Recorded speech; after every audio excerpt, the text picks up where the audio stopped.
Hey everybody, this is Frederick and Gene Watts, and this is Love in 60 Seconds. Situation with this phone. Coming to you live tonight on Facebook and Instagram. I'd like to welcome all you guys this evening to our live podcast. Gene's having a little trouble with the, as always, with the cell phone there, so. Like always, we appreciate you guys tuning in, and we want you to join us live Facebook. Let us know that you're enjoying us this evening or what we're going to talk about. Okay, so let us know if you can see us, hear us, make sure everything's going well. Tonight we want to talk about, topic was blended but together, right? Mm-hmm. So we basically want to share with you tonight our thoughts on what it is like. Well, actually want to cover several kind of components of that.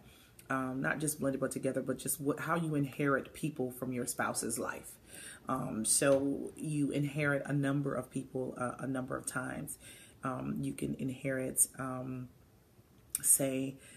do inherit in-laws. So you inherit your mother-in-law, father-in-law, sister-in-law, brother-in-law, etc.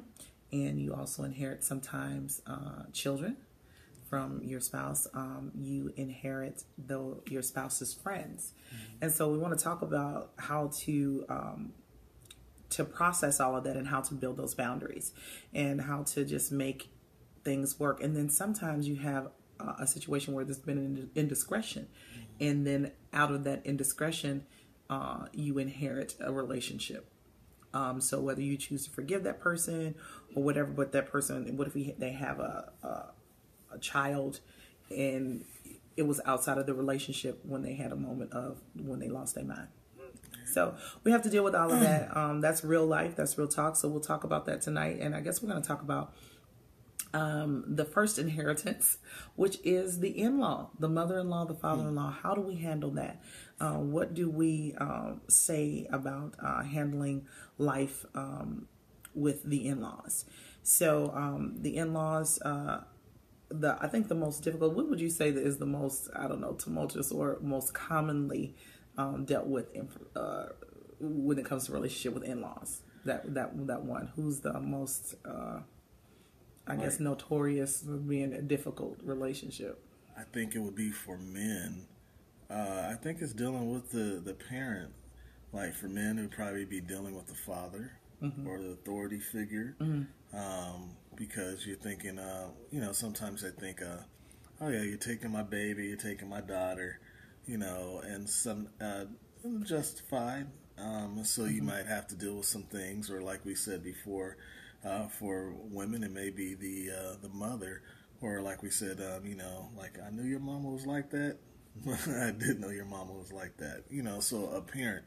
So I think sometimes you have to just be careful of make sure that you're giving respect, mm-hmm. but also, make sure that you also know the boundaries that you set forth in and out your marriage. Mm-hmm. Because when we get married, it's not like they're losing somebody. Right. Like you're gaining somebody else, That's true. And you're becoming a team. Mm-hmm. So I think that's important. It is important. But all the time, that in-law, and people say outlaw or whatever it is, they don't view it that way. They may not, hey Tony, hey James Price, but anyways, they may not view it that way. So when you have relationships with the in-laws, like your mother-in-law, for example, my mother-in-law, when we got married, she said that everything she did that day was going to be the last day that she did anything as a mother. This is the last mother thing that I'll ever do. Right. But obviously that was not the last mother thing right. that she ever did. No, but sometimes people are, really dramatic. I'm not. Okay. Long day, sure. I know, long day for me too. Super long. Dealing with that type of relationship, it's important for the man or whoever that other person is to realize that their alliance is with their spouse. Right. It is not, the Bible says that you are to leave and cleave. Mm-hmm. And that's very common. Everybody knows that scripture, but nobody seems to really know how to do that. Right. They don't know how to put that spouse as that number one person.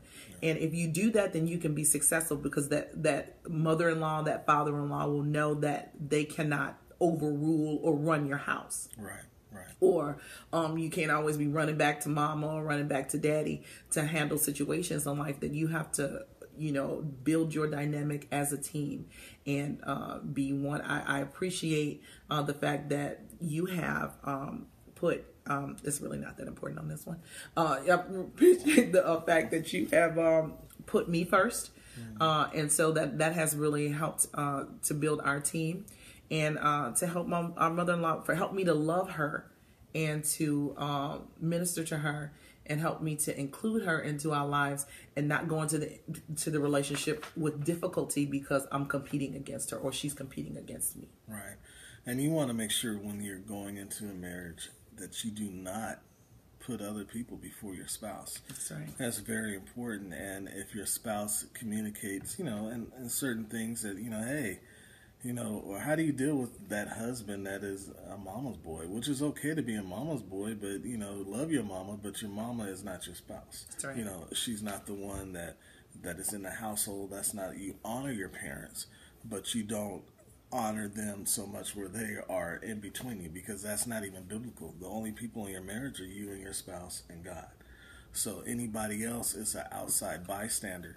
And a lot of times, let's say dealing with a husband that goes to that, like I think it was even a reference on the, Think Like a Man, the mama's boy that let his mama run the relationship. Right. When you have those type of instances, that can be detrimental to the relationship because you are replacing that in-law or that other person, and not just in-law, with where God intended your spouse to be. That's right. So you have to be able to communicate, you have to be able to honor, and men, you cannot put your mom or anybody else before your spouse, and you have to honor her request. If she's saying, you know what, and we're talking about Christian relationships, it may be like, look, a good wife, I really appreciate my wife because she honors my parents.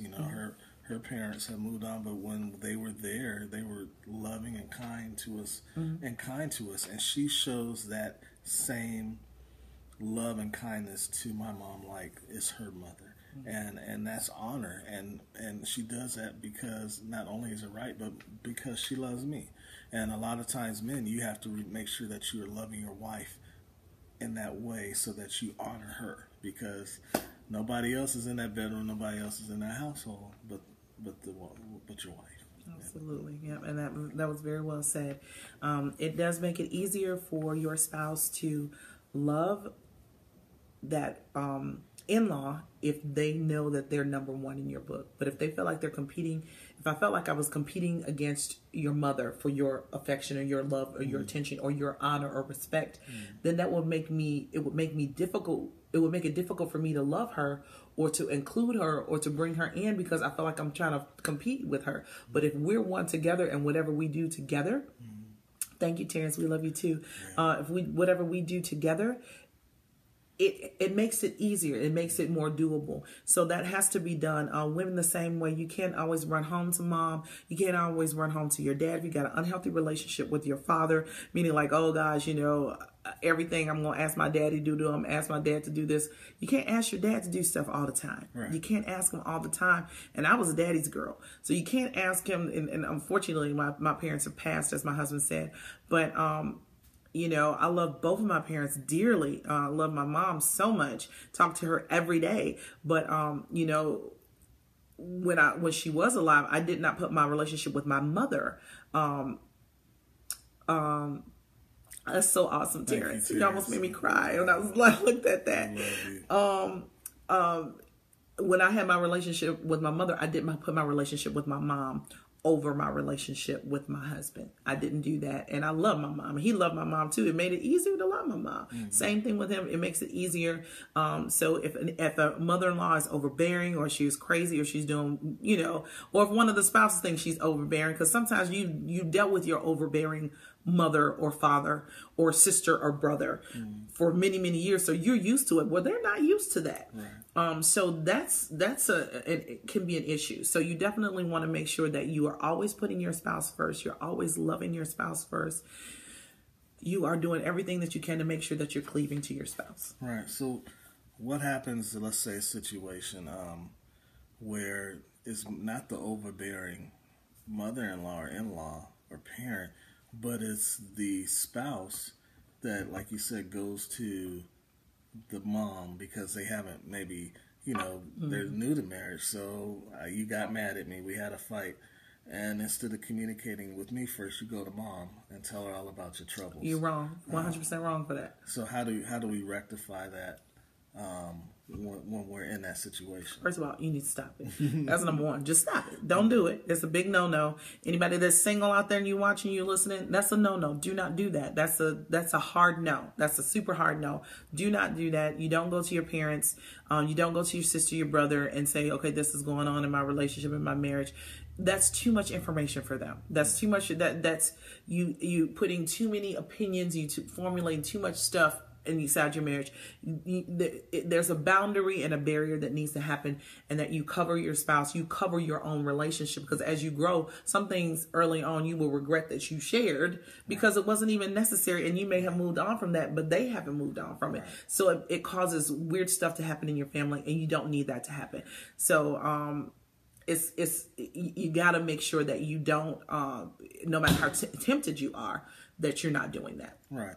And you don't want to, remember, your reflection of your spouse is going to be the reflection that everybody outside sees. So if you're talking negative or sharing those things, even when you've made up or even if you've resolved your issues, that is what you portrayed your spouse to be to people around you. So now, your mom may have, or your family, your brothers and sisters may have these thoughts of your spouse because that's all they know. That's all they know. That's all they know, and that's all you told them. So you have to be able to share. You can share some things, but you don't share those intimate details, without communicating with your husband, with your wife. You never run to your mom, and now we're not talking about being in an abusive relationship. We're talking about dealing with issues of life, issues inside a marriage. Exactly. And, that's different. You in an abusive relationship, get help. You tell somebody. Absolutely. But telling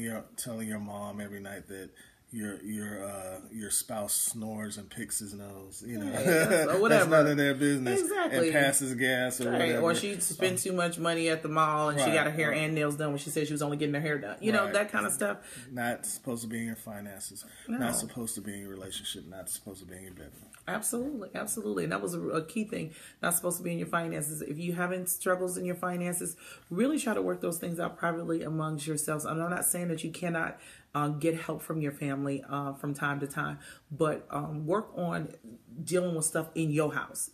Work on your own budget. Work on dealing with if you got to pull back in some areas to catch up in some areas, work on that. If if your wife has a dream and you guys are making sacrifices to help her dream come true, just, hey, bite the bullet and work on it. And now, again, God will send you people, and you will have family every now and then that can help you through rough times. That's okay. You know what I'm saying? That part is okay, but do not continually just make that a habitual type of thing, and you always going, my husband don't got no money. Can you give me some money, Daddy? And he trying. Do not do that, because it's attack against his manhood, your husband's manhood, especially if he's really trying. Yeah. So you definitely don't want to do that, and vice versa. You don't want to, be a husband and continually going to your mama because your wife is not, she can't cook. Or she didn't wipe the kid's nose, or something like that. You wipe your own kid's nose, Exactly. You don't expose them. So Dr. Phil here, or Gene wants another situation that I'd like to propose to you. Me being an only child and you having 4 siblings, what do you do when you have an issue? As, let's say, for me coming in, let's say now Gene's family, you guys are really close, loving, no issues, nothing more than just being family. But what if you had issues in your family where you were the dark child, where you didn't like your oldest sister or whatever? So now those relationships are now the burden of your spouse. How do you deal with that? Well, if you have struggles within relationship with, if I had a struggle with one of my siblings, and you inherited that, because you do inherit those relationships in marriage, you stay distant and supportive of your spouse. Right. And you do not get all in the mix of it, in the middle of it. You pray it through, you put the blood of Jesus over, and then you keep it moving. Right. Because you don't want to ever be accused of picking the wrong side, right. or even necessarily picking sides, because sometimes I could be wrong, in my perception. I could be the wrong person, and then you have to prayerfully tell me and pray for me and say, hey, you know what, honey, have you thought about looking at it like this? Not saying anything, but have you thought about looking at it like this? Not saying, oh, you just wrong. You should do this, that, and the other. You know what I'm saying? You got to prayerfully understand how to handle that very delicately. It's a delicate area. And a lot of times we talked about areas in our lives that are damaged. And in that situation, you've been in that situation for some years. That's right. So on the person that is viewing that, like you said, you have to observe and you have to be prayerful. But the person that is in it and receiving that, if your spouse may be able to see a bigger picture, you also have to be receptive to and love them saying, hey, like you said, these are some suggestions. And sometimes the hardest things to change is ourselves. And ourselves, because we've had this perception of ourselves. We've had this situation and right or wrongs. And there's always going to be times when things happen in families, right? And some things are in depth and some things need prayer, some things need fasting. But it's also a point where you have to say, you know what, you also have to take the advice of your spouse, and you also have to lovingly suggest things to your spouse, and know that when you talk to each other and you talk to each other in a way that's loving and a way that's fulfilling, then you're able to even peel back some of the layers that might not be good, right? That's true. Absolutely. So that is that's a point that we want to make. You don't get to pick your family, but you do get to pick your friends. And that's another thing that you inherit, or another relationship that you inherit when you get married, is you inherit your spouse's friends. And that part, I mean, I have learned a hard lesson. I learned a hard lesson today. And today was like a super hard lesson. Just a hard lesson. Hard lesson. My husband has been telling me, certain things about a certain relationship that I have. Hi, Twy. She made it. She made it on. This is a big deal. It is a huge deal. Look at that. Sibling support. Look at that. But we thank God for them. But again, you have inherited relationships with friends. I had an inherited relationship. Well, my husband inherited a relationship through me. And he was telling me certain things about this relationship, and because I'm just that girl, if I love you, honey, I love you, and I'm down with you. I'm the ride or die. If you got me on your team, you better know I'm on your team, because when I make friends, they friends forever. Right. That's just how it is, But he was telling me certain things, and I was like, and today I learned a hard lesson, and that he was really right all this many years, and I hate it, but he is really so right. So how do you deal, or we're talking about inheriting friendships, and yes. So sometimes when you, as a spouse, you see your spouse, or you're in a situation where it's not maybe beneficial for them. Maybe they're giving more, maybe they're receiving more, maybe they're doing something more, and you notice some things about some of their friendships. You can't just go be like, oh, that person's no good, da, da, right. da. You can't do that, because these people have been their friends for years. I remember tell a story when Gina and I first got married. After we before we went on our honeymoon, we had one of my best friends in the house with us. Yes. Because right after we got married, just because of situations and all that, and so she right after means like the day. And she inherited all my crazy friends, my frat brothers, my buddies, my best friends, and then she treated them like they were my brothers, because they are, but because I love them, and because I've been in relationships. But there's also been some friends that I had, especially some friends that were female friends that that I had known for a while, and she's like, you know what, that needs to just dissipate a little bit. Yeah. So you have to be able, and out of respect, you'd be like, okay, well, that's my friend. Well, maybe she's seeing something that I didn't see. Maybe he's seeing something that I didn't see. So before you're able to be like, we're not saying get rid of all your friends, know, but in marriage, you still have to leave and cleave. That's right. Everybody else is second. And when you get into troubles, when you start putting people first, over your marriage. I've seen some of my friends that I've shared say, hey man, you can't go and do this for that person and not do it for your wife. Absolutely. That's out of order. That's you right. can't go pick them up or take them around, and then your wife is waiting for you to go pick them up, and you don't. Yeah, or you make them you make them wait, or situations like that, and that's when things start getting ugly, because you start putting your friends before your family, which is your spouse. So don't be in situations where you discard maybe the discernment or the outside vision of what people see that's going on in your relationships with other people. Absolutely. Now, I definitely want to. I'm going to go back to what we talked about one relationship that I had with, it's just one of my best friends, same person, but.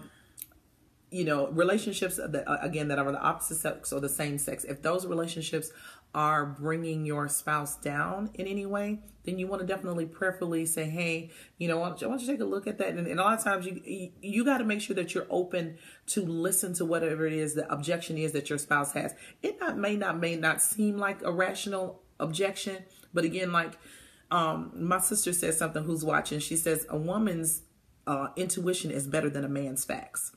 If a woman thinks something, she pretty much spot on.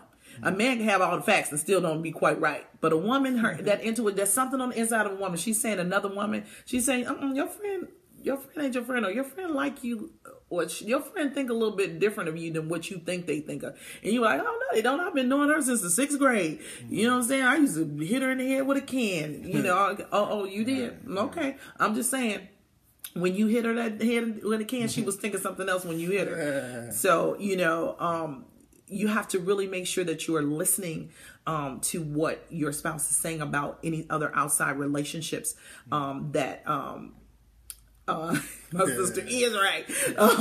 Any of those other relationships that your spouse is observing, because they're watching for you. Right. They looking out for you. They're not only looking out for you, but they looking out for them too. You know what I'm saying? Right. They covering their interests. You don't want your wife having, or I know you wouldn't want me having some, kind of dude that I'm always going around with. I'm meeting, having like, oh, that's just my boy. We just go, it's just disrespect. Right. It's disrespect. No, I'm not saying that you can't have friends. No, absolutely. Not at all. All my friends of the opposite sex, she knows. Exactly. All of her friends of the opposite sex, I know. And a lot of times we share even mutual friends. Absolutely. It's when you're being funny or you being deceptive, or if you got any Holy Ghost, and you can tell, some friends that most of friends, once you get married, if they weren't your friends that other interests, they drop off anyhow. True. So a lot of times, it's the people that you just have to watch. And you as a husband, you have to cover your wife. You should be covering her and saying, you know what, this person may not be right for you, or hey, look at these situations, and let's go back 2, 3, 4 years. Look at the consistency of what this person has produced. Mm-hmm. And if they're not producing fruit in your life, a lot of times you need to move forward. Because if you're the highest person in your circle of friends, then you need to find a whole new set of friends. Because you really should always be wanting to elevate yourself. Absolutely. You shouldn't be wanting to learn from yourself. You want to better yourself. If that person, these friends that you call friends in relationships when you're leaving Cleveland, if they're still holding on to you, borrowing money from you all the time, always asking for this, doing this, and as a spouse, you say, hey, you know what? Look at the person's track record. Then sometimes you need to be receptive a little bit and say, yeah, maybe I'll consider it, and distance himself.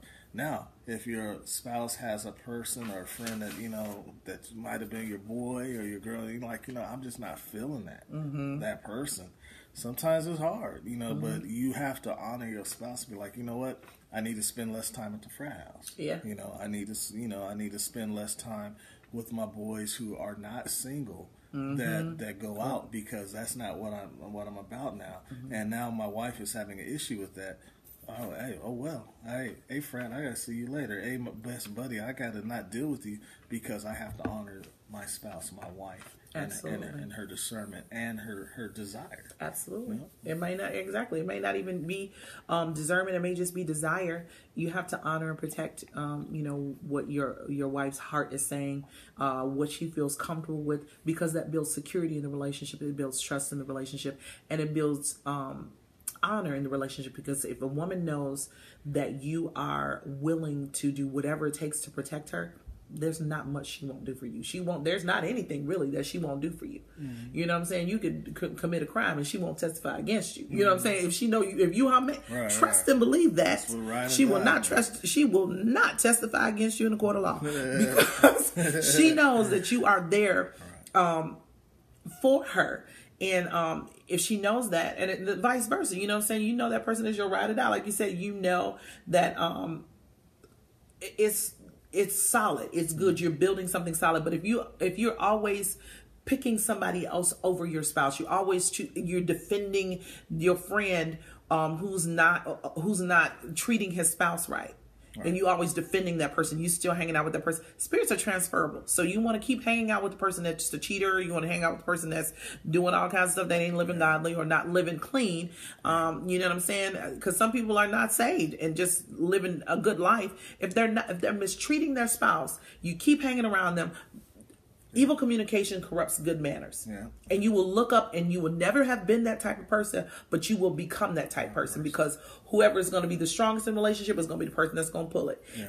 And you will not think it will happen, but it will end up happening. So you have to really be careful with those relationships, those buddy relationships, those friends or your girlfriend disrespecting her husband, not coming home late, not taking care of your family, not taking care of your kids, being mouthy to your spouse, being disrespectful, not doing, what's been asked of you. Keep on doing that, because that person you're going to get that same crazy spirit, and then you'll end up messing up what you have, and then she'll be trying to get what you got. Right. You know what I'm saying? Trust, because that's how people are. People are ratchet and trifling. Hey, Vet, so glad to see you tonight. Hey. And you know it's another thing, not just the friendship aspect, but in this day and time, you have got to be open. And like, I'm an only child, so I don't think I'm a selfish person, but a lot of times you're a private person. I'm a private person, not secretive, but private. And so I have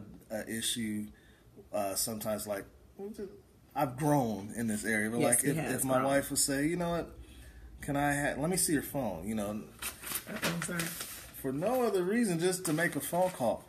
Nothing on it, nothing to hide. I'm like, it's my phone. You got your own phone. You know what? But in this type of area or this type of life where social media, you got Instagram, you got Facebook, you got texting, all this, transparency is important. It's the key. And then a lot of times, your men don't want to have their manhood tested. Be like, I'm a man. You don't need to ask me for my stuff. But when you really submit to your wife, and then wives submit to their husband, transparency is not an issue.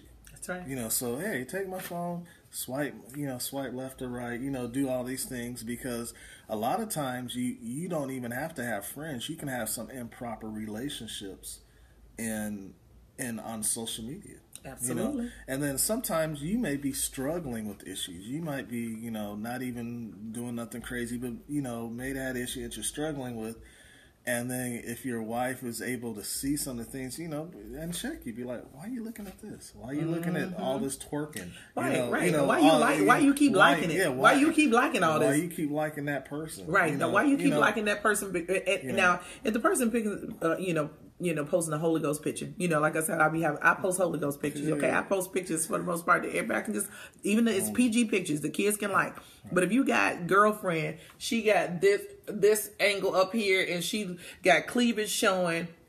She really weighed 350 pounds, but she got that right angle to make her look like she weighed 130.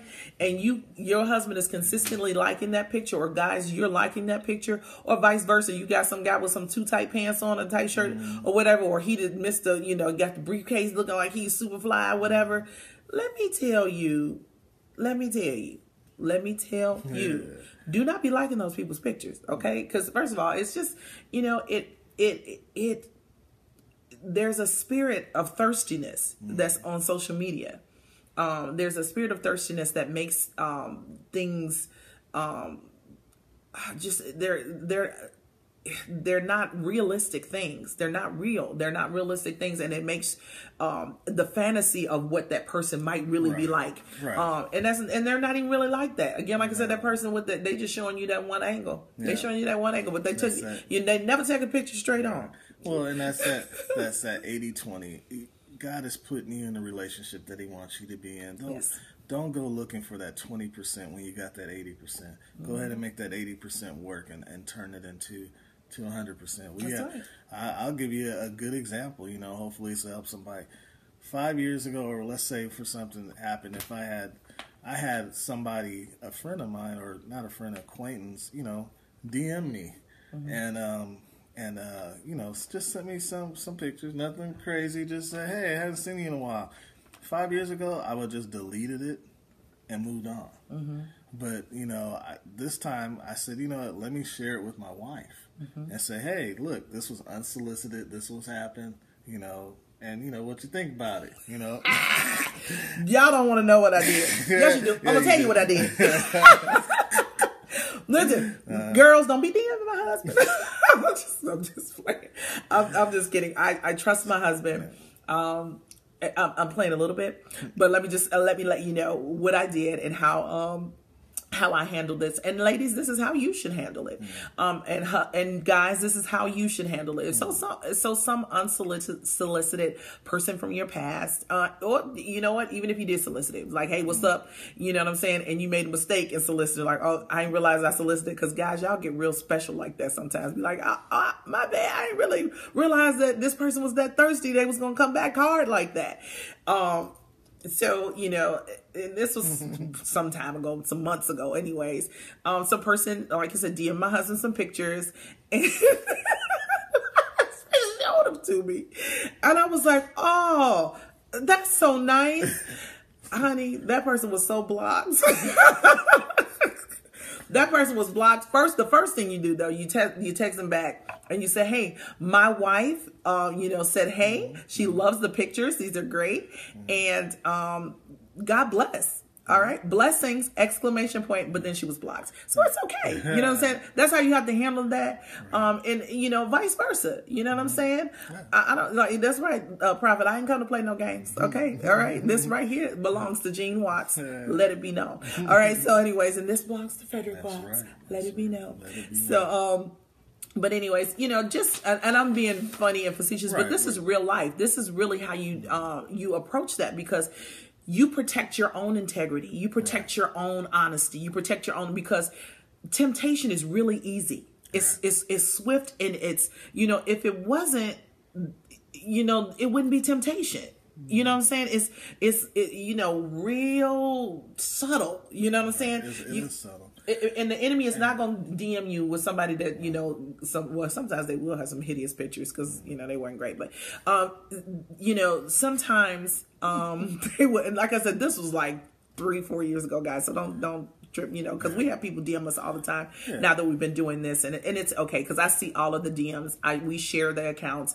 And my husband's Facebook account is actually on my phone. And the Instagram account is on my phone. And I have, like I said, we share all that information. So, and that transparency, again, is a blessing. And it's not weakness as a man to be transparent. It's actually setting trust and communication and setting up a foundation for your house. Because if you set a foundation of trust, then your wife is going to be able to feel, is not going to be phone checking, or whatever it is. But a lot of times men will think, oh, you trying to be in all of my business. So what? If you got nothing to hide, who cares? Be in my business all you want. Your interest in me, my heart, my desire, my everything is on you. So it's okay to do that. It's okay, but it's not weakness. And just in the other situation, for some reason, if I had a only child moment, it'd be like, oh, what are you on my phone for? My wife would be, okay, that's fine, no problem. And then wait till I come out and then ask me again, and I give it to or just take the phone. But transparency and open communication does not allow the enemy to come in. Absolutely. And even with that, with your in-laws and those things, when you're open and transparent with your spouse, that allows you guys to be that triunal thing, which is God, which is husband and wife. Absolutely. And what that does is it creates such a wonderful intimacy with your spouse. It creates a closeness with your spouse. It creates such a great love with your spouse that and especially for a woman, if she really, really, really trusts her man, there that openness and that love, even in their intimate relationship, even in their sexual relationship, it's open. Sometimes women can't even get pregnant and there's nothing physically wrong with them. There's nothing physically wrong with their husband, but there's that blockage, and it's because she's not open and trusting. Right. She's not releasing herself to be open because she don't trust you. She feel like you doing something or something is wrong. And you got to be patient and know that that's not, the case. And like I said, that transparency, it is actually the opposite of demand. I guess what's the word? Masculine. Oh, what is that word? Demasculating or emasculating man. It is making that man more masculine. It's making him more strong. It's making him greater by being transparent, by showing his wife that he's not hiding anything. And again, it also gives yourself your own personal accountability because you don't have to be tempted. And even if you would, you're like, it's like, as soon as the fire starts, you put it out. Right. You know what I'm saying? True. So it doesn't grow. Hey, Armanio from Brazil. How are you? Que paso? I know you speak Portuguese, but that's all Spanish. So anyway, we're talking about leaving and cleaving, and also talking about dealing with relationships as marriage, and being married. And we talked about the in-laws and how to do that. And a lot of times, that is an important part of dating. It is. You need to know what you're getting into. Yep. Because when you get into these situations, it is sometimes, in marriages, it's been a struggle, which caused issues that led to other things. So you really have to take your time, get to know the person that you're dating, get to know the person that you're going to marry, and their family. Also and their family. Thank God. But what do you do if you're my soulmate and your family don't like me? Do they got discernment? Are they? How do you deal with that when nobody in your family likes your spouse? You know what? Nobody in your family. No, well, not your spouse. A person you're going to marry. A person that you're going to marry. Nobody in the family has to like that person, as long as they don't have good reasons. Like if he's beating you up or she's beating you up, because it could be the other way, or she's not being faithful, he's not being faithful. If those things are not the case, then the other part, they don't have to like that person. You know what I'm saying? That's not, they're not a part of the package. I mean, they come along with the deal, but it's just you. The two become one. It's not like the 3 or 4 and plus 1, and that's 1. Right. It's just 2 that become 1. So that doesn't matter as long as God has put the seal of approval on it. Then that's it. Right. That's it. And that's the important part. God has to put the approval on it. That is the bottom line. But if everybody in your family and they all got the Holy Ghost and they telling you, then you need to listen. You need to listen, and you need to really pray and see what's going on. Because marriage is an inheritance of family. It is. So and friends. You want everybody to get along. You want everybody to enjoy each other. And we're blessed that we have a family that enjoys each other. Yeah. But also in our situation, I guess we're getting to now, how do you deal with inheriting somebody else's child? Because usually with a child, there is another person that comes with it. Yes, you get a baby mama. A baby mama or baby daddy drama. So how do you deal with those situations when you're a blended family and you're coming together? How do you deal with it? Let's say your spouse loves you but doesn't really show that affection to the child or whatever. How do you deal with a situation like that? Just talking about. Well, I mean, I guess I would have to. I would speak from my own heart and my own experience. You had a son before we got married, Dejan, and whenever he comes from California, he stays with us. I always introduce him as my son because he's an extension of you. And if I love you, then I'm going to love all the extensions of you, good and bad. Even if he was acting up or doing whatever. he's an extension of you. Your mom is an extension of you. So I have to show love to all of your extensions, all of your parts. I love this whole part, but I love all those parts. Now, how I love those parts, I have to be prayerful, and it's a delicate balance on how to do that. It's a delicate balance on how to show that love. But with children, you got to love the extension of your spouse, and that person is an extension of your spouse.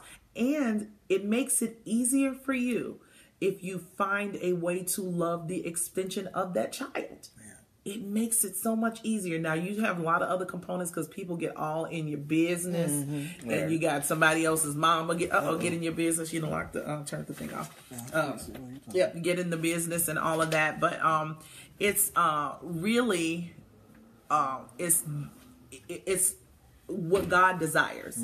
It's what God desires for you to make sure that you love all of those extensions and all of those parts. And when you do that, it makes it easier for you're nuts. It makes it easier for your marriage and your relationship. And it may be difficult. It may be hard. That child might be a difficult child, or that child's mother may be difficult. You ain't got to be their friend. You ain't got to have chicken with that child's mother. You ain't got to go out and have dinner with them, or, go shopping or to the mall. But you do need to have some cordiality, and you do need to have some respect, because it is that person, and that's a part of that dynamic, unfortunately. Right. And I like what you said about extension. If you're dealing with this situation, or if you're that, and when you have these blended families, and when you show love and kindness to your spouse, and it's easy to connect with the external things, because, like you said, they're extension. So when you're loving, or when you're showing kindness to that child and all that thing, you're actually showing kindness and loving your spouse. And yes. And spouses that have those situations don't not appreciate the extra mile that your spouse goes. Just because that may be your kid, and you're in different ages or whatever, don't just place that burden on them. You still have to have the responsibility. Don't let the outside influences that come with that child or children be more than the influence of what you are in your own household. Especially men, you cannot let. There's only one wife in the household, and and she is the foundation. She is the rock, and you cannot let outside influences come in and try to destroy that foundation, or you're going to have some issues. You're going to have some troubles. You're going to have some dreadhead brothers in the lobby. So you don't ever want to take advantage of the position that you put your spouse in. But blended families work all the time. I mean, we always laugh. We never had a girl. We have 3 boys. I have 4 boys total, and then we want a girl. It don't matter if we adopted or did some things, but it doesn't matter how the children come. You love them, and you cherish them, and then you also make sure that you always cover your spouse. Don't put more on them than they should have or handle. And if they choose to take that role, make sure that you tell them you appreciate them. Absolutely. For doing that, going above and beyond. Because if they're doing it right, they're doing it as an extension of the love that they have for you. Absolutely. And I love what you said about appreciating them and respecting that burden, because parenting is a burden. Parenting is a job. It's a hard job. It's a difficult job. And if you do not respect or honor the fact that your spouse is taking on your past relationship, so they got your baggage from before, either if it was before marriage, or like in your case when you was just too young to know what you was doing and had a kid, you need to honor the fact that people are like, oh, they had 3 kids, you knew what you was getting into before you got married. No, that person did not. They had no idea. They never got married to somebody who had 3 kids. So they don't know, or 2 kids or 1 kid or whatever the case is. I mean, I didn't know what I got into when I had my own baby. I had no idea. I just kind of had an idea that I wanted children and that kind of thing, but I had no idea of what it was like to be a mother. I had no idea what my heart was going to go through as a mother. You know, the worry, you know, when your child have a fever, you know, lose a tooth or, you know, break an arm, break a leg. You don't know any of those things until you experience those things. That's okay. You don't know those things until you experience those things. And you don't know what it's like to love somebody's child or love somebody's extension until you have to do it.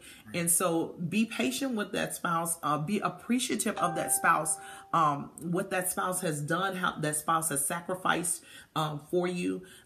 Be patient and be appreciative because they didn't have to do all that. They didn't have to chuck it up and stick with you when they found out that your kids were baby kids. Right. They didn't have to stick with you when they found out that you had a problem disciplining your own kids. Right. You know what I'm saying? But they did. So honor that. Definitely make sure that you know that, and especially those that are single that are watching. And if you do marry somebody who may already have children, you gotta understand that, but it's doable. It's doable to love that person. It's doable to love that extension. It's doable to love those extensions and love that person, because guess what? Even with our own kids, they're going to all grow up and start doing something else and not talk to you every day. And you're not going to be in their life present every moment of the day. Those dynamics change. We're experiencing a lot of that right now. So, you know, but we have each other. We good. You know what I'm saying? We're good. You know, even when the kids don't call us every day. I don't think we've had a day like that, but they still don't call us every hour of the day. So we're good. You know what I'm saying? And you will grow into that. Hey, Mom, you'll grow into that when you're having a relationship. And that's a relationship of absolutely any kind. You know, you just got to have that patience, and you have to respect the fact that that person is taking on that part of your life. Right. And like we said, even before you get to being married, or, you know, the dating process is really important, because when you are single, you know, and you're a Christian and you believe certain things, you're chasing after God, you know, and then we believe that when you find a wife, you find a good thing. You know, there's certain things where as a woman, you don't want to be too thirsty. You know, you don't want to present yourself out there, because if you present yourself out there while you're dating, you might not get the man that you were actually looking for. You just get the man that you were attracting. And a lot of times, that's loaded. Yeah, because a lot of times you're attracting something else, because that person that is looking didn't find you, because you put yourself out there. So and then you get into these situations where you have these issues, and it started even in the dating area for even the Christian or even the non-believer. You know, you have to be whole. We talked about these. Go back and watch some of our other videos. But you have to be whole so that, you know, you can marry a whole. And then when you have these damaged areas that we talked about before in our lives and certain situations that life bring, you have to be able to, once you get married, it's really no quit. It's no time out. It's all about forgiving, going forward. But now this race is forever. And when you have that mindset that you're going to be in it for the long run, you're able to conquer all these little situations, you know, all these blended family issues, all these crazy mother-in-laws, all these crazy father-in-law, cousin, brother, sister. All those things are easier when you have respect, kindness, and the love of God. Absolutely. Know? Last thing, maybe the leaving and cleaving and leaving. Well, I want to interject something right before you end that. Okay. Oh, you get to the last part. I was talking to one of my sisters. I actually talked to two of my sisters today, but I talked to one because we have a very close family. But I talked to one of my sisters, and she said, we were talking about marriage. And like I said, we talk about different things. We were talking about marriage, and she said, marriage is one of the main ways that you know that you will go to heaven. She was like, if you stay married a long time. I was like, why would you say that? That doesn't make any sense. She's like, yeah, it is. She said, because you practice the most forgiveness when you're married. She said, you practice the most deep forgiveness when you're married.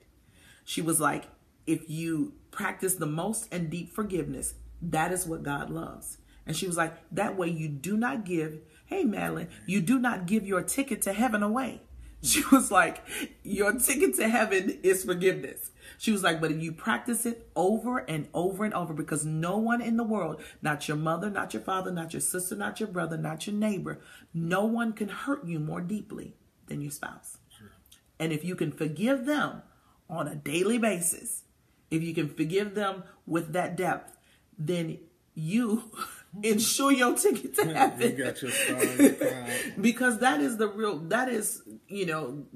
that's the commandment. You know, forgive others so we can be forgiven. Yeah. And like you said, it's practicing. You don't always get it right. No, I mean, there's a whole mess of stuff that I should have forgiven, I didn't, or vice versa. And there's a whole lot of things that 5 years ago I would have did differently. 10 years ago I would have did differently in there.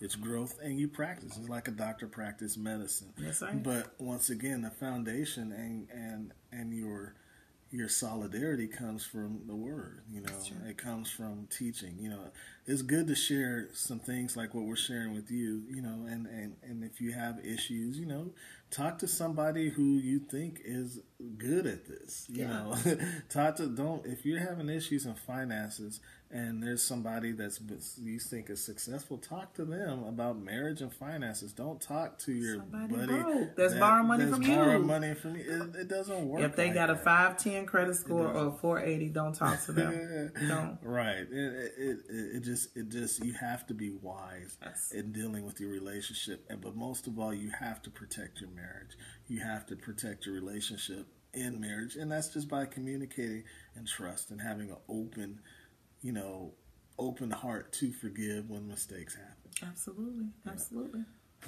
Is this your last? No. The last thing, and we appreciate you guys. If you want to, chime in or have anything you want to say, one thing that we wanted to, still waiting on the seminar. Terrence set it up. We coming to your city. Right. We coming to your city. To your city. Hey, check it out. And just a shout out. If you guys need a designer, if you need a stylist, go please check out Terrence Price. He is our buddy. He's our friend. He does some great things. He styles the stars. But all right, I digress. Anyways, back to that. The last thing we were talking about, leaving in Cleveland. My wife, this is her bullet. We always laugh because we always take each other's bullet points, and especially when we're preaching. The story of Abraham and Lot, and God commanded Abraham to leave everything behind, and that meant, family. That meant everything. He said, yeah. And it seemed like it was a hard commandment, but God had a plan for Abraham where He wanted to move him. And there were certain things that Abraham could not bring in his past because it would inhibit his future. That's right. And a lot of times there's some areas in our lives, there's some areas in our marriage that were damaged, that were things in the past, that God says, you know what? I need you to not take that with you where I'm going to take you. And one thing that Abraham, what my wife said, and you want to finish it? Or, what he did was that if you look at this, he took Lot with him. Yep, he took Lot, which he should not have done. Lot was, family, and God said, leave everybody. And dealing with Lot cost Abraham so much. It cost him a lot. And then, and you all know the story, Lot has just treacherous situations happen. Read the story. Terrible things happen when he took something or took a person from his past that he should not have taken. So that being said, when you're moving forward in relationship, and even sometimes when you're married and you both can have a mutual friend, sometimes you got to leave certain friends alone.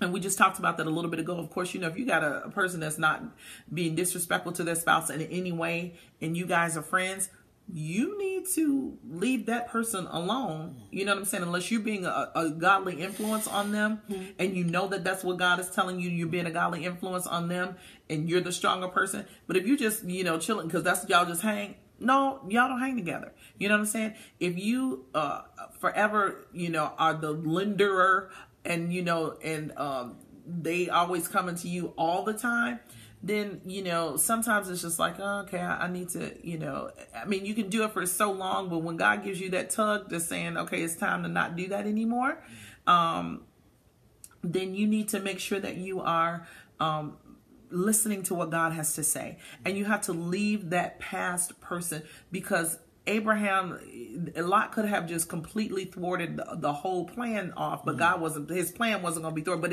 it sidetracked his plan and caused a whole lot of commotion, just because it's kind of a long story, so we don't really have time to go into it. But, guys, go read that story it was an awful situation, and all because he took somebody with him that should not have been going. Right. Took someone with him that shouldn't have been going, and you got to make sure that you're paying attention to that, and that you are, that you're listening to God with regard to that. Right. And a lot of times you want to do right. Mm-hmm. You think you're doing good, but don't let your good be evil spoken of. Mm-hmm. Don't go against what God has for you. So a lot of times if there's some situation, and what I've learned a lot in life is that my wife, sometimes God speaks to me through her. And then a lot of times there's some wisdom that I will get from her just by listening. Because some of the things that I may go for to prayer and God apart, he'll answer me through her. So don't be so hesitant to disregard your spouse when God may be speaking through them. And a lot of times you need to leave those things in the past, and go forward with some things especially when God commands you to do that. So if your mother, or like we're talking about, mother-in-law and father-in-law, if they are a bad influence on your marriage, if they were driving a wedge into your marriage, and as much as you love mama and daddy, if they are not being a positive influence, the Bible is saying you have to go on. You have to move on, because what will happen is that you will actually be out of God's will if you let that mom, that dad, that sister or brother come between what God has put together. Absolutely. Right. And you don't want to put yourself in a situation where you're constantly, there's so much going on in life that you battle with in a daily. The last thing you need is to have issues that are controllable from just stupid stuff from family members, and crazy things. Yeah. So, you definitely have to make sure that you are doing that you're listening, and that you're listening to your spouse, but that you are, if every time your mother-in-law comes over, you have an argument with your husband, that's a problem. Yeah. Or every time that, vice versa, your father or your sister, every time your brother come over, there's an issue, that's a problem.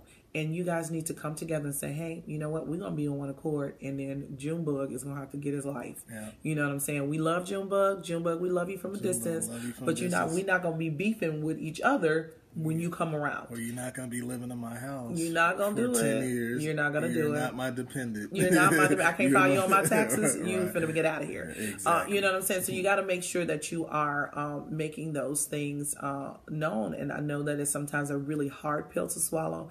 But again, we challenge you today to evaluate your relationships, evaluate those external relationships that you have inherited by marriage, because it is what it is. You need to make sure that your team unit and your team, your oneness is together. You need to make sure it's together, make sure that it's good, and make sure that you are honoring God by putting your spouse first. If you honor God by putting your spouse first, then you're in line with what he has commanded, what he has said.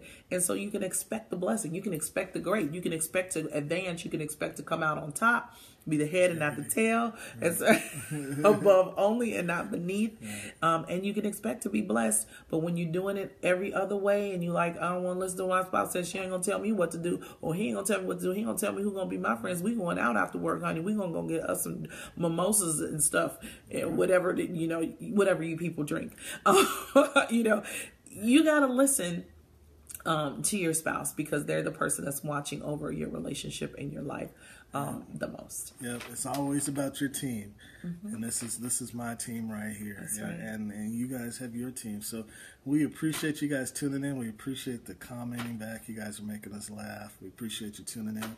Tell somebody, share this with somebody. Hopefully they'll watch it even afterwards. Love in 60 seconds. We'll see you guys next week on Facebook and Instagram. We appreciate you guys. Take time out with your spouse today. Tell them that you love them, but share something and do something unique for them. Yeah. Just take 15 minutes and pray together, but also hold their hand. Give them a kiss on the cheek. Hold something. Find something on your spouse and hold it. I don't know, something might happen. If you hold it, it may happen. If you build it, they will. Anyways, all right, we're done. It's 10 o'clock. We need to go. I know, we're doing this so extra. We love you guys. Thank you. We challenge you again to evaluate those relationships. Right. Evaluate those relationships, guys. Reach out and touch your spouse. Reach out and touch them. Reach out and touch them. They'll touch you back. God bless you. See you next Monday, 9 o'clock. Oh, God bless you. Love in 60 seconds. Bye.